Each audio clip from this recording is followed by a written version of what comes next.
Anda kembali di Breaking News bersama saya Diandra Mukni. Pemirsa, kita akan kembali melihat CCTV dari lokasi evakuasi reruntuhan Ponpes Al-Khazini di Buduran, Sidoarjo. Hingga kini pemirsa, proses evakuasi terus dilakukan oleh tim SAR gabungan. Mulai dari Basarnas, BNPB, TNI, Polri, dan juga relawan yang terus bekerja tanpa henti untuk melakukan evakuasi terhadap korban yang masih tertimbun reruntuhan. Saat ini, alat berat sudah diturunkan, di mana berdasarkan pernyataan dari tim SAR yang bertugas di sana, sejumlah kren diturunkan. Ada 5 kren, sejumlah ekskavator, 30 ambulans, dan juga ratusan kantung jenazah sudah disiagakan.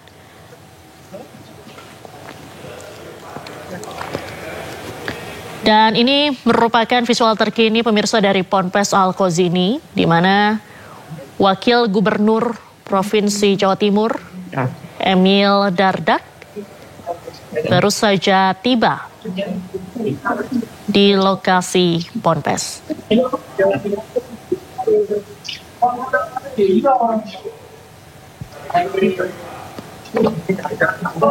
Wagub Jatim Emil Dardak meninjau langsung lokasi kejadian ambruknya bangunan, tepatnya di Ponpes Al-Khazini di Buduran, Sidoarjo.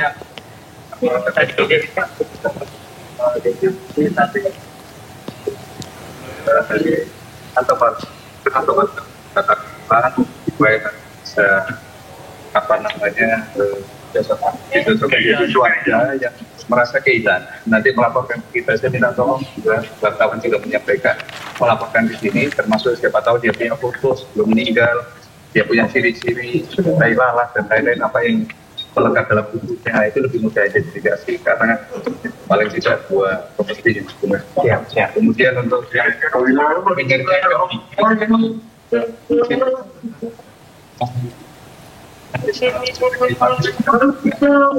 namanya kalau siapa keluarga saya belum kemudian yang pakai penelitian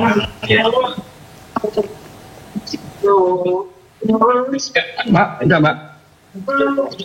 Ini kerja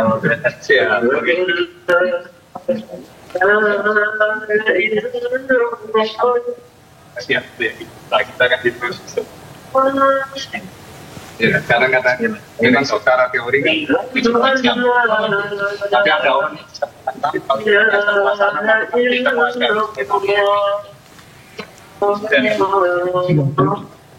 kalian di Bandung saya izin sama di sini apa jalannya masih izin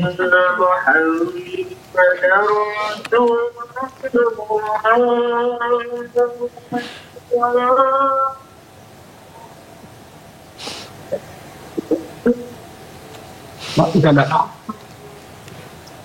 Amin. Amin.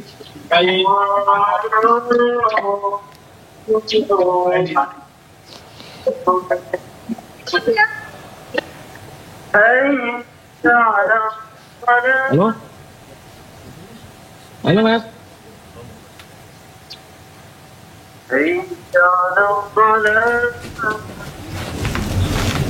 Halo?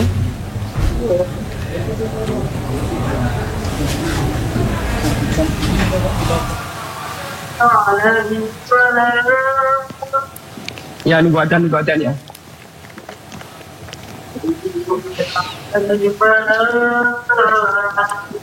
Halo? Ya, pemirsa, kita akan langsung menyapa jurnalis iNews Hari Tambayong yang saat ini sedang berada di Ponpes Al-Khazini, Sidoarjo.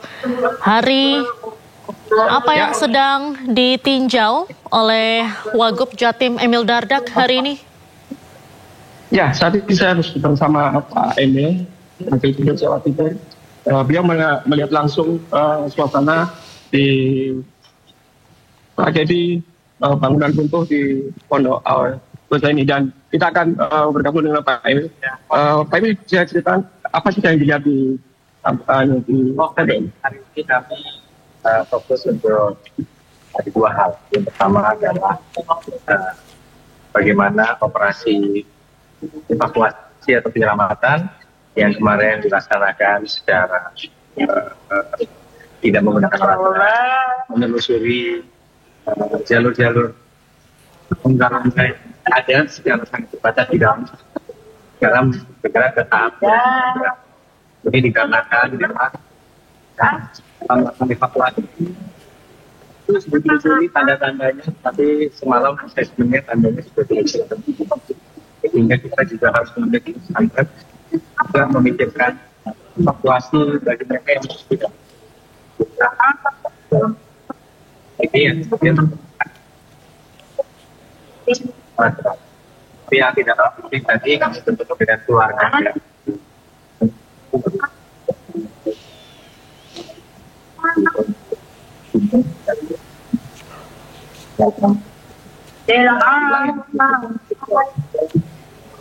baik kami nanti tentunya meningkatkan suara hati mereka dan bersedih berduka. Mungkin ada juga yang masih berharap, tapi mereka juga bagaimana perjalanan ini. Terima kasih Pak Emil. Kemudian pemirsa saat ini Pak Emil Dardak juga memberikan komunikasi untuk menunggu korban di rumah sakit RSUD Notopuro dan juga di rumah sakit Siti Hajar. Beliau akan melihat kondisi korban di sana. Dan saat ini pemirsa kondisi atau suasana di Pondok Pesantren Al-Masri masih masih berlangsung untuk evakuasi bangunan yang dan kita tidak bisa masuk ke sana, namun ada sebuah televisi besar untuk melihat terkait dengan evakuasi yang dilakukan oleh tim gabungan TNI Basarnas. Itu sementara laporan saya dari Pondok Pesantren Al-Khoisim, di mana saat ini masih berlangsung proses evakuasi untuk material-material yang masih berada di lokasi. Begitu. Baik, Hari, boleh dijelaskan kembali tadi apa yang disampaikan oleh Wagub Jatim Emil Dardak, karena tadi audionya agak putus-putus, Hari. Ya, jadi Pak Emil, Pak Gubernur Jawa Timur mengatakan bahwa prosesnya memang sudah diserahkan semua oleh tim Basarnas dan mereka akan menggunakan peralatan krain untuk mengangkat material-material yang cukup berat berada di lokasi. Dan ini juga antisipasi dari tim Basarnas gabungan yang melakukan evakuasi agar korban bisa dievakuasi untuk diselamatkan. Meskipun belum ada tanda-tanda kehidupan di sana, karena tadi sudah didapatkan bahwa tidak ada kehidupan di lokasi robohnya bangunan Pondok Pesantren Al-Husaini ini. Saat ini Pak Emil juga mengatakan bahwa untuk keluarga untuk bersabar, karena tim akan bekerja sekuat tenaganya dengan proses yang sudah dilakukan dengan teliti dan berhati-hati untuk melakukan evakuasi, di mana banyak material-material berat yang berada di lokasi, dan ini harus dilakukan dengan keren, begitu kata Pak Emil lebih mengatakan seperti itu. Baik, Hari, tadi kami melihat ada posko antemortem di sana, boleh Anda tunjukkan di sana seperti apa kondisinya? Ya, betul. Tadi saya berjalan agak jauh karena tadi kami berjalan dengan Wakil Gubernur Jawa Timur Emil Dardak. Di sana pos antemortem ini mereka tadi sempat keluarga untuk melakukan tes DNA, mana untuk mencocokkan DNA tersebut ke korban jika nanti ditemukan saat evakuasi. Begitu. Baik. Hari, boleh Anda putar kamera belakang Anda untuk menunjukkan kondisi Ya. di sana seperti apa?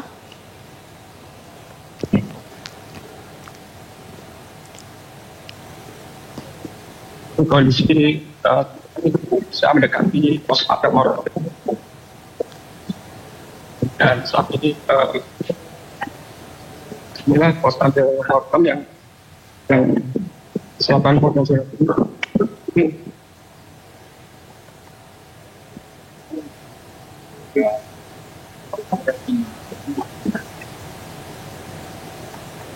Ini adalah kondisi pos Antemortem dan kesehatan Polda Jawa Timur, dan saat ini jadi sempat dilakukan tes DNA untuk keluarga dari korban yang ditemukan bisa cocokkan dengan DNA yang sudah dilakukan di pos Antemortem ini.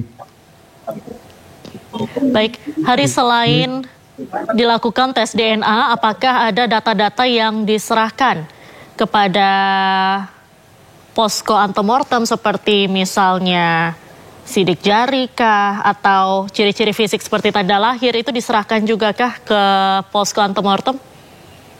Iya betul, dan tadi sempat dilakukan tes DNA dengan mengambil sampel air liur yang tadi sudah dilakukan oleh tim antemortem di Polda Jawa Timur, dan itu nanti akan dicocokkan dengan korban jika nanti ditemukan saat evakuasi, begitu. Sejauh ini sudah ada berapa keluarga korban yang menjalani tes DNA tersebut? Tadi sekitar 60 lebih ya, 60 lebih itu tempat dilakukan pengambilan sampel air liur untuk tes DNA keluarga. Dan yang diambil adalah keluarga dekat seperti orang tua, keluarga adik dan juga kakak korban. Itu yang tadi sempat diambil oleh tim antemortem di Polda Jawa Timur. Baik, untuk saat ini apakah masih ada keluarga korban yang melakukan pengambilan sampel DNA di sana? Untuk pengambilan tes DNA sudah selesai. Saat ini sudah tim dari antemortem di Polda Jawa Timur sudah mengumpulkan data dari keluarga setelah diambil tes DNA-nya. Dan ini menunggu proses evakuasi yang dilakukan saat ini berlangsung. Dan jika nanti ditemukan korban, akan dicocokkan dengan tes yang dilakukan DNA oleh antemortem Polda Jawa Timur. Begitu. Baik, untuk langkah pencocokan sendiri nanti akan seperti apa, Hari?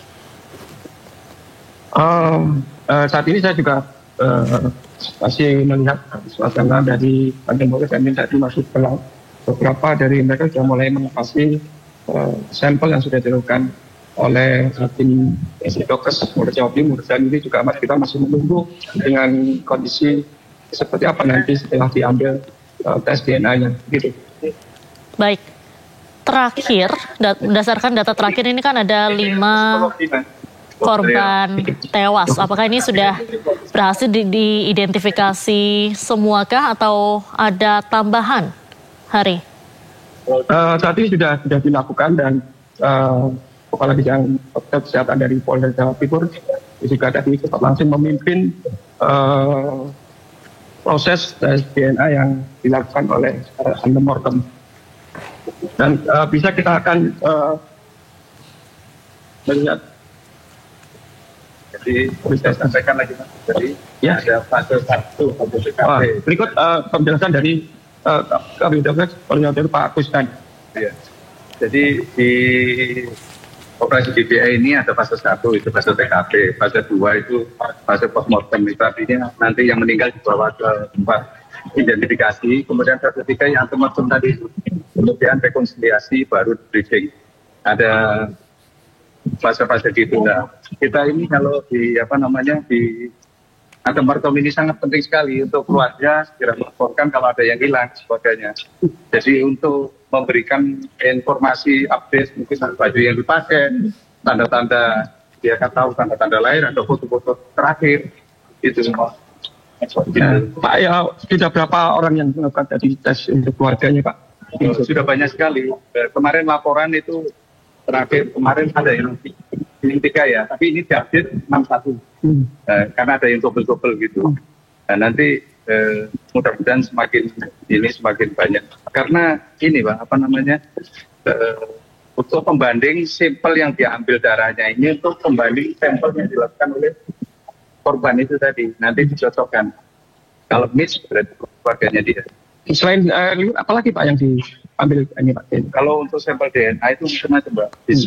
Bisa dari rambut, bisa dari darah, dari tulang, apa saja yang ada dalam tubuh. Yang penting tidak terkontaminasi dengan zat kimia yang merusak. Merusak sehingga tidak bisa diperiksa. Oke, terima kasih Pak Ketugas. Ya, terima kasih Pak. Mudah-mudahan semua bisa tertangani dengan baik. Buat saya, mudah-mudahan yang ini diterima amal ibadahnya. Terima kasih Pak. Demikian tadi hasil keterangan dari Kepala Bidang Kesehatan Kabid-Dokes Polda Jawa Timur, Kombes Pol Kusnan, gitu. Dan saat ini suasana di kawasan Pondok Pesantren Al-Qusai ini masih seperti keluarga juga masih menunggu tentang proses evakuasi. Begitu. Baik. Hari, kemudian untuk di mana Anda berada saat ini, berarti ini sudah berada di perimeter yang disterilisasi ya? Betul. Saat ini saya agak jauh sih dengan lokasi evakuasi karena kita tidak diperbolehkan menuju ke sana.